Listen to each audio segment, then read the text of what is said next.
नहर के किनारे एक महिला की लाश मिलती है। मुंह में टेप बंधा था, चेहरा ढका हुआ था और ढके हुए चेहरे के पीछे उसकी सांसें गायब थीं। पुलिस तफ्तीश करती है। जांच पड़ताल में हाथ में कुछ भी नहीं लगता और ऐसा लगता है कि मानो हत्यारे बचकर निकल जाएंगे। लेकिन फिर क्या, एक सीसीटीवी पुलिस के हाथ लगता है। आखिर उस सीसीटीवी में ऐसा क्या मिला जिसने पुलिस को हत्यारे तक पहुंचा दिया? आखिर उस सीसीटीवी में क्या कुछ कैद हुआ था?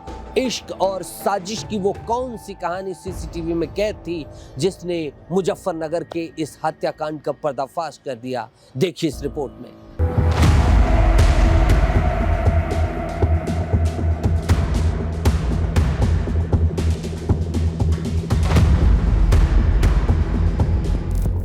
तारीख 14 जनवरी, जगह मुजफ्फरनगर, वारदात मर्डर।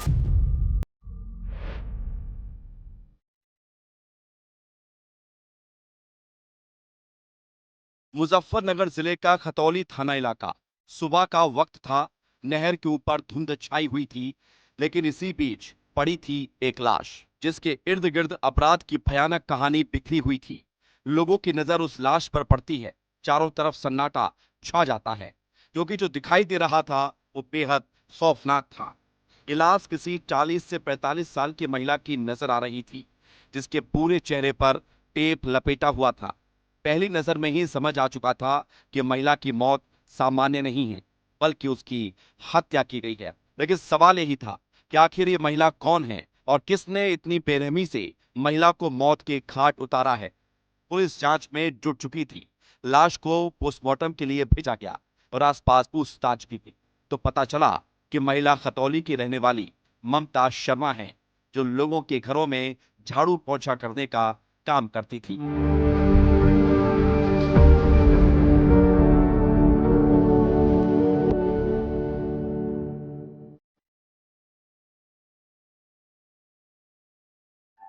पोस्टमार्टम रिपोर्ट में भी खुलासा होता है कि महिला की हत्या नाक और मुंह दबाकर की गई थी।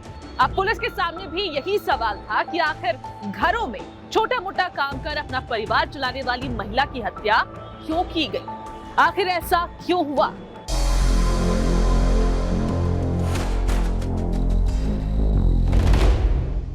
पुलिस अब ममता शर्मा की कुंडली खंगालने में जुट जाती है। पुलिस ये भी पता करने में जुटती है कि ममता किस किस के यहाँ पर काम करने जाती थी। तभी पता चलता है कि उसकी इलाके में सब्जी बेचने वाले संदीप नाम के युवक के साथ नजदीकियां थी।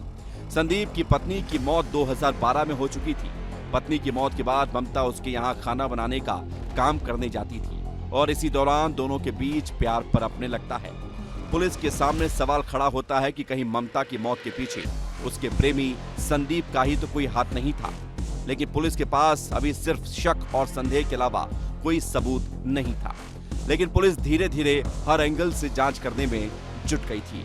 तभी एक वीडियो अचानक सोशल मीडिया पर वायरल होता है। पुलिस भी चौंक जाती है, क्योंकि जिस संदीप की बात हो रही थी ये वीडियो उसी का था।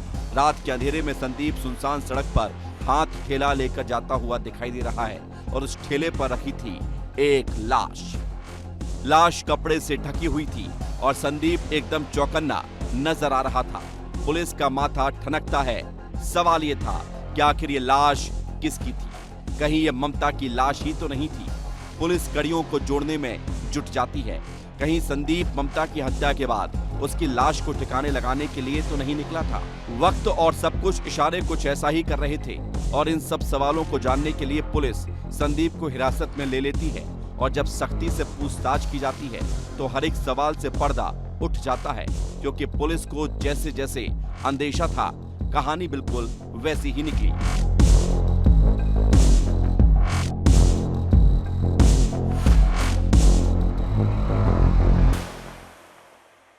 खतौली थाने में अलकनंदा जो नहर के किनारे वहां पर एक डेड बॉडी मिली थी महिला की, जिसके मुंह पे टेप बंधा हुआ था।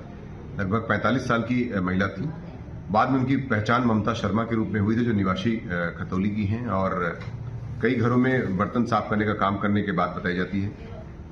और जब उनको पता चला कि उनके एक संदीप नाम के व्यक्ति से उनके रिलेशन थे, जिसके संदर्भ में उनका विवाद हुआ था, और ये भी जानकारी मिली कि संदीप जो है उनको कई लोगों से अफेयर के आरोप में उनसे नाराज हुआ और पैसा मांगने की बार बार शिकायत पर नाराज हुआ, जो घटना का मोटिव बना।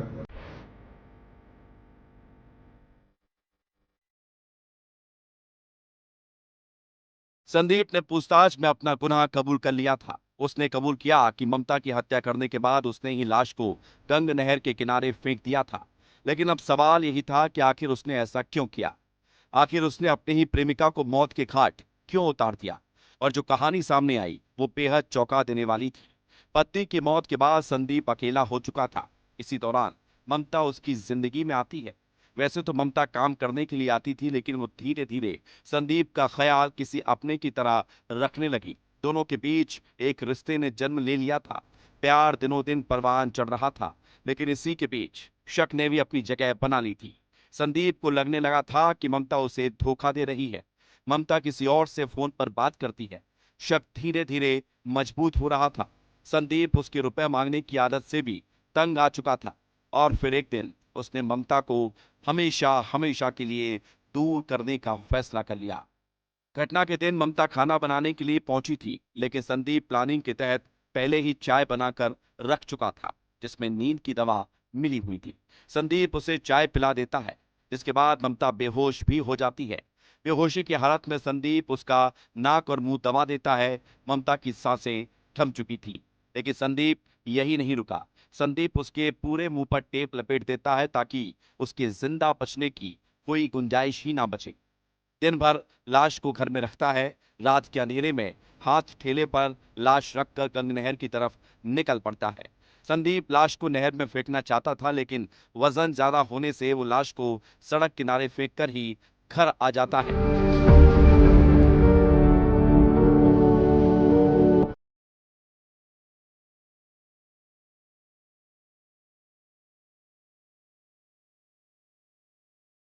जिसके कारण से उसने स्मॉदरिंग करके मुंह और नाक दबा करके उनकी हत्या कर दी थी, जिसमें पोस्टमार्टम में भी उसकी पुष्टि हुई है और पंचायतों पोस्टमार्टम की कार्रवाई संपन्न कराई गई थी। अभी मुलजिम संदीप ने अपना जुर्म कबूल कर लिया है और उसे गिरफ्तार कर लिया गया है तथा विधिक कार्रवाई करते हुए जो महिला का पर्स है वो भी बरामद कर लिया गया है। वो ठेला जिससे वो लेकर बॉडी को डिस्पोज करने के लेकर गया था रात में, वो भी बरामद कर लिया गया है और विधिक कार्रवाई करते हुए 103 BNS के तहत जो हत्या का अभियोग होता है, जेल भेजने की कार्रवाई सुनिश्चित की जा रही है।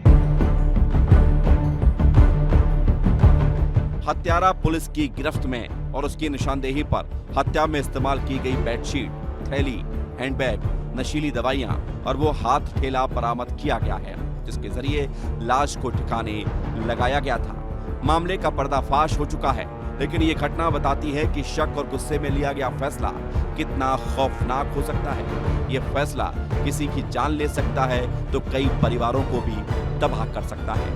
ब्यूरो रिपोर्ट, विस्तार न्यूज।